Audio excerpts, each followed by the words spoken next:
नमस्कार, star TV Bihar के special कार्यक्रम में आपका स्वागत है और मैं आपके साथ वंदना। देखिए, बांकीपुर में उपचुनाव की घोषणा होती है और एक बार फिर से चर्चा शुरू हो जाती है कि बांकीपुर सीट की अगर हम बात करें तो कायस्थों की सीट मानी जाती है। तो इस बार कायस्थ कमाल करेंगे या फिर ये वोट किसी और जातीय समीकरण में शिफ्ट होगा, इसी पर खास चर्चा करेंगे। बात करने के लिए हमारे साथ हमारे editor in chief Saroj sir मौजूद है। सर, बहुत बहुत स्वागत है आपका। जी, धन्यवाद। सर, बांकीपुर कायस्थों की सीट कही जाती है, ऐसे में इस बार वोट ट्रांसफर किसी और जाति में हो पाएगा या नहीं हो पाएगा, क्योंकि प्रशांत किशोर भी हैं और प्रशांत किशोर को कहीं ना कहीं सवर्णों का साथ मिलता है, ऐसा कहा जाता है। इस पर क्या लगता है माहौल बांकीपुर का? देखिए वंदना जी, पहले तो ये भ्रम तोड़िए और अपने दर्शकों को भी ये भ्रम तोड़वा दीजिए कि बांकीपुर की सीट कायस्थ की सीट है जी। ऐसा कुछ नहीं है। हाँ, कायस्थ जीतते आए, नितिन नवीन 3 बार जीते, उनके पिताजी जीते, वो अलग कहानी है। लेकिन अगर आप कहेंगे किसी कायस्थ विशेष की सीट है तो उसकी आबादी भी उस हिसाब से होनी चाहिए जी। तो आप जानिए कि जो बांकीपुर विधानसभा जो सीट है उसमें केवल 18 से 20% ही कायस्थ है, मतलब 20% मैक्सिमम बता रहे हैं। मतलब एक अनुमान के अनुसार 20% वहाँ पर है, कुछ लोग तो 18% ही बोलते हैं, हम 20 ही मान के चलते हैं जी। तो केवल 20% के कारण आप किसी सीट को जो है उस जात विशेष की सीट नहीं बोल सकते, नहीं कह सकते हैं। हर एक जातियाँ हैं, क्योंकि शहरी क्षेत्र है तो सब लोग आके बसे हैं, तो सभी जातियों का कॉम्बिनेशन है बांकीपुर विधानसभा सीट में। जैसे कि आप कह रहे हैं 20% कायस्थ है, तो सबसे ज्यादा कौन से जाति के लोग यहाँ पर? नो डाउट सबसे ज्यादा कायस्थी हैं, लेकिन एक जात से तो चुनाव नहीं हो जाएगा ना भाई जी।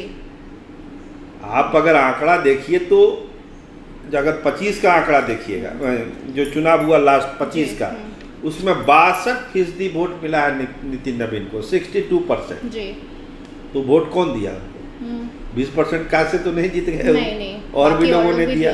और भी आंकड़ा लीजिए, आंकड़ा मेरे पास है।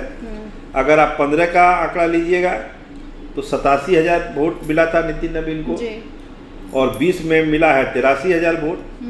सबसे ज़्यादा वोट इस बार मिला है नितिन नवीन को, 98,000 वोट। तो केवल एक जात से नहीं हो रहा है काम, बहुत सारे जात हैं जो गोलबंद होते हैं किसी एक कैंडिडेट के साथ, तो वो जीत हो रही है नितिन। तो कह सकते हैं कि सवर्ण और वैश्य या फिर और भी कई सारी जाति जो है वो कायस्थ ही नहीं, सिर्फ ये लोग भी गोलबंद होते हैं, तब जाकर एक जीत पक्की होती है। देखिए, अभी तक जो ट्रेंड है बांकीपुर का चुनाव का, वो तो यही कहता है कि जैसे 18 से 20% अगर कायस्थ है तो आप मान के चलिए ब्राह्मणों की आबादी, जैसे प्रशांत किशोर की जिस पर नज़र है वो भी 9% है यहाँ पे।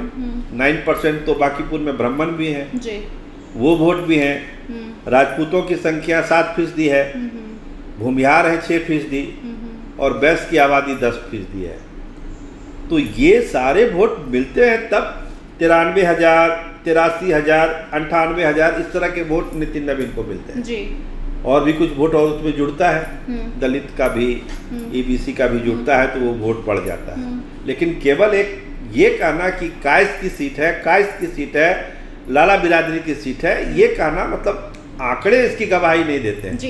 तो इससे तो ये भी समझ में आता है कि बीजेपी का उम्मीदवार जो अभी तक तय नहीं है, बहुत सारे नाम चल रहे हैं, लिस्ट में हैं, तो ऐसे में सिर्फ ये नहीं हो सकता है कि कायस्थ ही कोई नया उम्मीदवार आए, कोई भी जाति का कोई जरूरी नहीं है।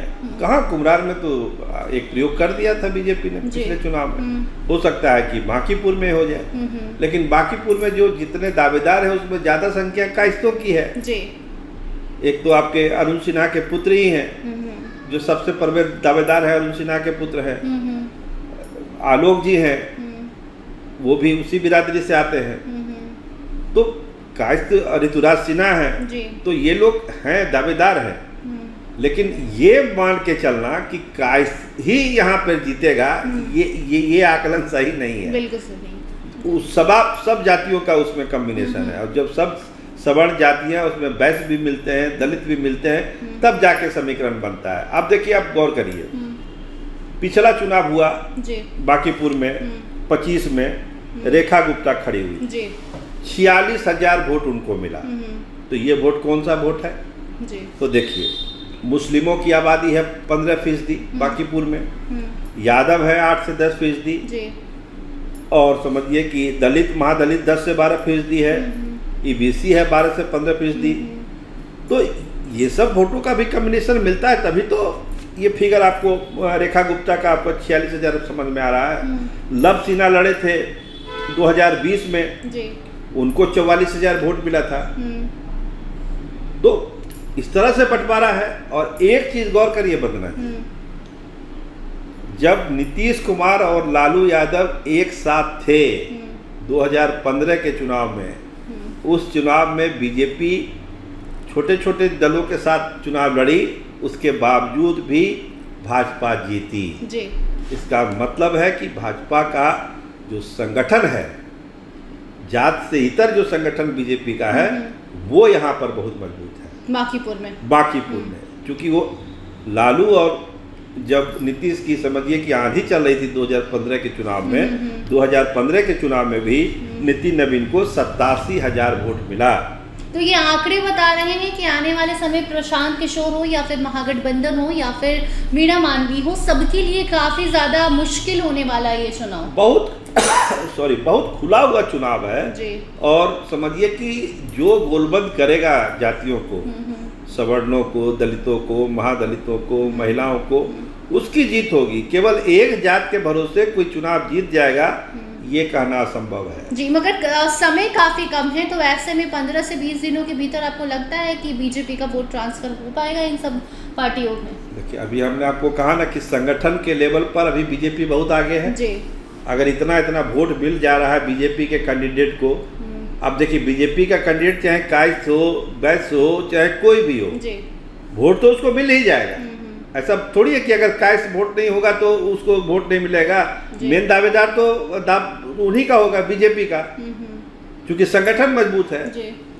प्रशांत किशोर पिछले 2-3 महीने से यही तो कर रहे थे, घूम घूम के लोग उन पूछते भी थे कि क्यों अभी घूम रहे हैं, अभी तो चुनाव की घोषणा नहीं हुई। क्योंकि उनको पता था कि भाजपा का संगठन बहुत मजबूत है, उसको चैलेंज करना है तो अपना तो बनाना पड़ेगा। तो इसीलिए 3 महीने से उनकी पूरी टीम लगी हुई थी संगठन के काम में, एक एक बूथ पर सब जगह उनके आदमी को खड़ा करना, बात करना, फीडबैक लेना, ये काम चल रहा था। इसीलिए एकदम क्लियर कट खुला चुनाव है। कोई एक जात का एकाधिकार नहीं है। कोई नहीं कह सकता कि कास्ट की सीट है या ब्राह्मण की सीट है या फिर यादवों की सीट है या कोई भी की सीट है। सब लोग चूंकि मिलजुल के जब वोट करते हैं, गोलबंदी होती है मैक्सिमम जातियों की, तब जाके वो कैंडिडेट जीतता है। किसी एक जात से कोई जीतने वाला नहीं जीतता। चलिए, बहुत बहुत धन्यवाद सर आपका। तो देखिए, जो भी दर्शक हैं, खासकर जो बांकीपुर के लोग हैं या फिर बांकीपुर को लेकर जो लोग सोचते हैं कि ये कायस्थों की सीट है, तो ऐसा बिल्कुल भी नहीं है। सिर्फ 20% ही यहाँ कायस्थ है।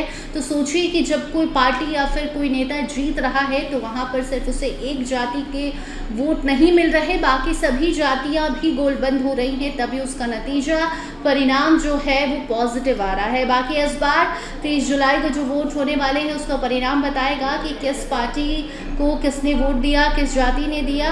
बाकी इस खबर पर आपकी क्या राय है, कमेंट सेक्शन में ज़रूर बताइए। देखते रहिए स्टार टीवी बिहार।